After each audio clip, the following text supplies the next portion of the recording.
क्या हुजूर मैं लंगड़ा हूं तो मेरे लिए जन्नत कोई नहीं? मेरे हबीब पाक सैयद आलम सल्लल्लाहु अलैहि वसल्लम ने फरमाया अमर तो जरूर जन्नत में जाएगा। कहा महबूबा फिर बच्चे बाद में जाएंगे, मैं पहले मैदान में जाऊंगा। एक बीबी 4 बेटे लेके आई उहद में। कहा महबूबा कुल कमाई थी मैं ले आई हूं, मेरे पास कोई और शय होती तो मैं बचा के ना रखती। बेटे दे के ना हाजरी लगवा के तो वापस दरवाजे पे ले गई। तो हजरत सैयदना अब्दुल्ला इब्न उमर फरमाते हैं बीबी बोल रही थी तो मेरा जज्बा जिहाद बढ़ रहा था।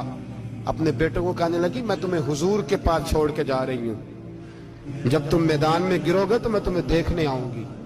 देखना तुम्हारी पुश्त पे कोई जख्म नजर ना आए। जितने तीर खाने हुए सीने पे खाना, इतने तलवारों के नेजों के जख्म बर्दाश्त करने हुए यहां खाना, पुश्त पे जख्म नजर ना आए।